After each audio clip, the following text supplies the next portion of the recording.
Okay, so I am going to demo another thing you can do with things like Nmap, Metasploit, etc. Um, Notice I've got my task manager, my performance view up. This is the thumbnail view of that. If you really care about the deep um, statistics of it, the resource monitor or perfmon itself is a better choice. But for just this, I just want to start a few VMs and see what this does. I spent a lot of yesterday with about 100% disk utilization. As I said, this is not 100% of my hard drive full. This is using the full bandwidth of, so to speak, of my drive controller. I've only got the one drive, and it can only run so fast. It's not an SSD, it's an old-fashioned spinning Rust drive. So there are some repercussions now.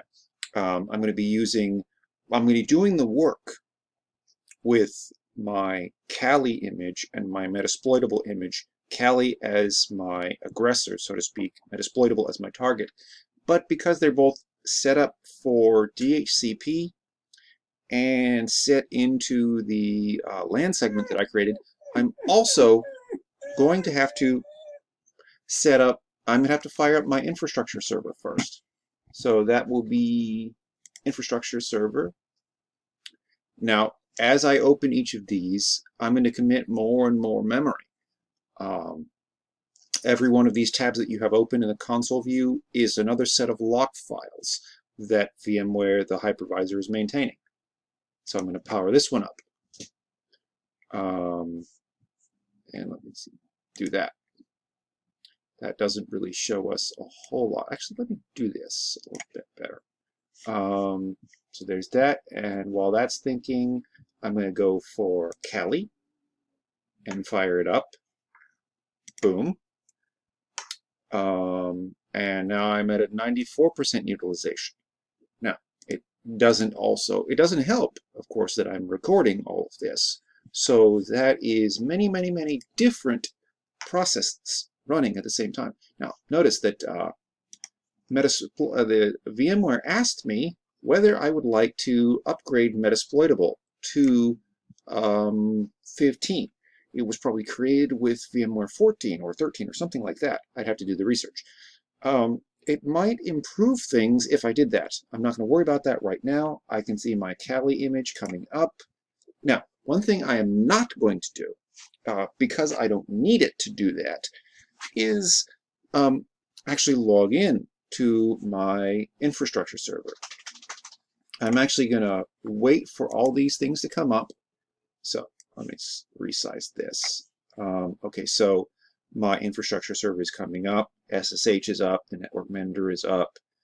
Bind is up because I've installed but have not configured bind, because this is also going to be my DNS for this pocket network that I'm building. Kali is coming up. Okay, I would really.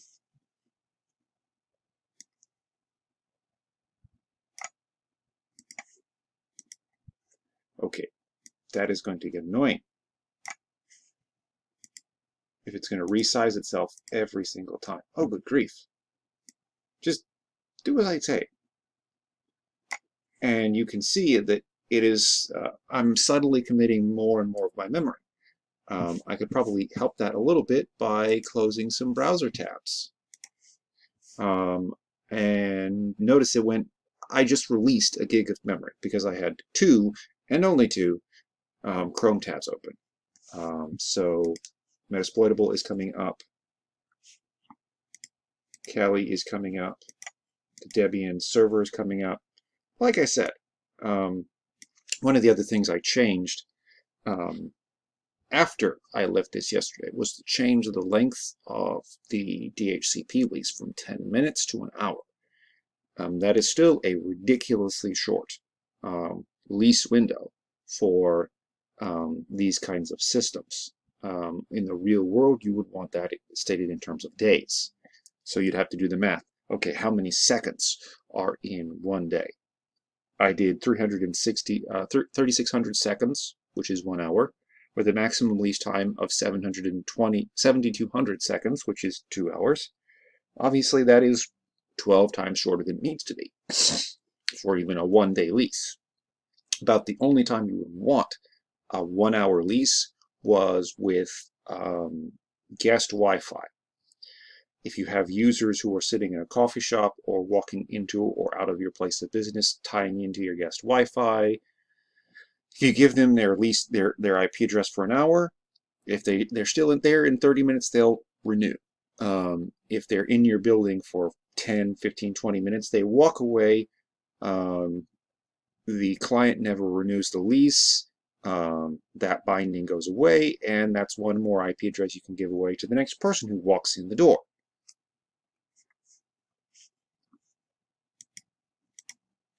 Okay, Metaspoitable. Okay, so Metaspoitable is up. Let me see if it's... Okay, come on, you.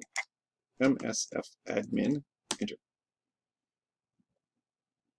msfadmin, enter. IP address show. And I do not have an IP address yet because DHCP is not up yet. I may have rushed this, in fact. And Control Alt to release it. Kali is up. Kali has not come all the way up yet. Yeah, so clearly I waited.